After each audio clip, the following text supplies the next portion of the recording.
Okay, good morning from Mud Grip Mike. I got the old Jeep back in the shop this morning underneath the LED light. My project is to put this mini alternator right here. They call it a one wire. Looked like three wires to me, but I'm going to put it on there. So I'm going to start by taking the battery off, and I think I'll take that fan blade, just get it out of the way, and then I'll remove that old generator down there. See what I got to do to make the belts line up, and that way I don't have to keep charging the battery about once a week to drive it, and then I can hook up some more stuff where I can feel free to use the headlights and put me some brake lights on it. Things like that. So let me get busy and I'll be back. I think it's a 1/2 inch wrench. Yeah. Right here. Get this positive post out of the way. Twist it a little bit. There it is. Negative post. May have to see what size of backup. Well, I guess it's 1/2 inch also. How about that? That's pretty loose. Come off of their negative post. Just gonna set the battery over here out of the way. It's fully charged. That gives me a lot more room. I can pretty well see what I'm doing. I'm gonna go get a 7/16. Take the fan off. Just to give me more room. I don't like to work in a crowd. Be right back. This radiator loose, or the fan, I mean, the radiator fan. That's just going to give me more room for my alternator, for my hands to get in here. This is where you fast forward.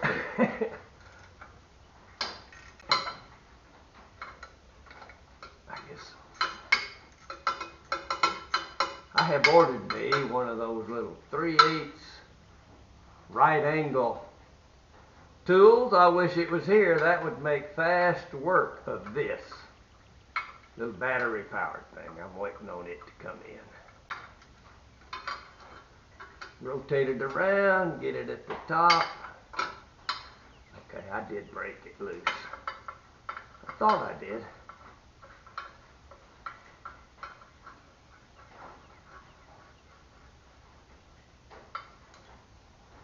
Boy, that old radiator, the inside edge of it is sharp. Let's see if we pry it just a little bit somewhere. Right here, here. Well, then why don't I get the proper pry tool? Yeah. Here's a faster pry tool. Just something that it doesn't need much there. Okay, I found the same little 7/16 that I took the fan off with. We'll remove this adjusting bolt on this alternator. I've already done the wires. It still puts out voltage, but I just didn't want to have to get a voltage regulator and deal with the old slow charging generator, which a lot of people like. They're fine. I mean, that's the way they built this Jeep. But I'm gonna modernize it a little bit and hope that it's just as good. Okay, there's the bolt, nut. Put them back together, and I may look like I could go up to a little bit larger bolt. Now let's see. Let me lift that up. See what I have to do. Let's see if we can get that heavy rascal up out of that hole. Wow. There it is. First thing I'm going to do here is take a scraper and try to clean the filthy thing up a little bit down there. It's got years of accumulated goo, and I'm going to scrape it off here. I'll keep it clean, boy. I don't like to have to work on old greasy, caked up stuff. Look at that. That's two pieces of, look like 1/8" plate sandwiched together. It's part of the motor mount, it looks like. God, that old grease has been on there so long.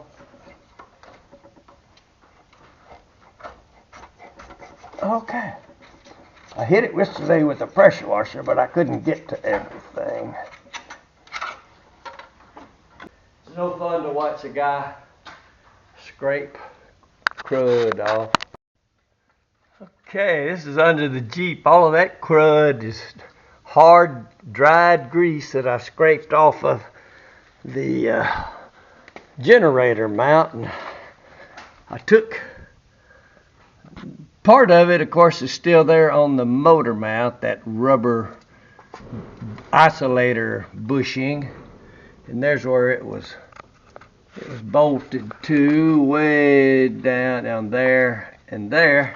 Well, I unbolted it, and this looks to me like a homemade thing. Somebody looked like has welded that to this 90-degree bracket. So I'm going to see what I can do about filling up some space and getting that alternator put on there. Okay, that bushing was not going to work. That was in there. I took it out and moved back here and drilled a hole, and then I didn't have much room it wouldn't swing, the alternator wouldn't swing, so I took a grinder and I cut a little shallow groove right there. And so now I'm going to piece it together and see about my spacing.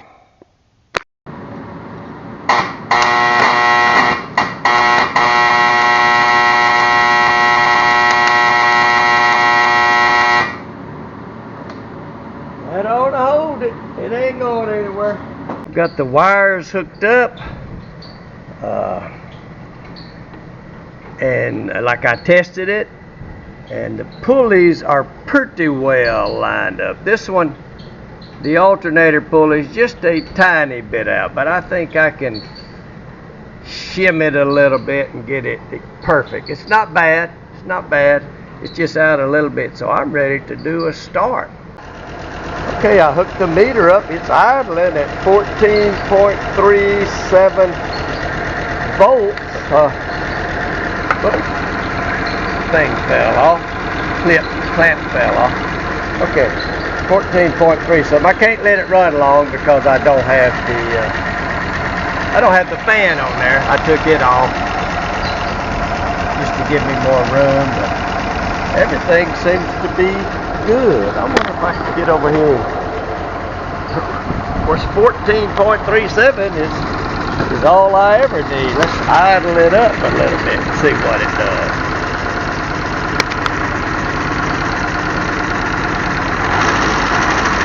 On this little digital meter, showing, well, there, 14.3 volts, and the engine is just idling. My fluke up there is showing. Well, fell off. The fluke is showing. Okay, 14.35. Alrighty. And from over here, it's just a tiny bit off.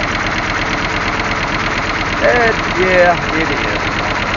It's going to cause an abnormal wear on that thing. I'm going to have to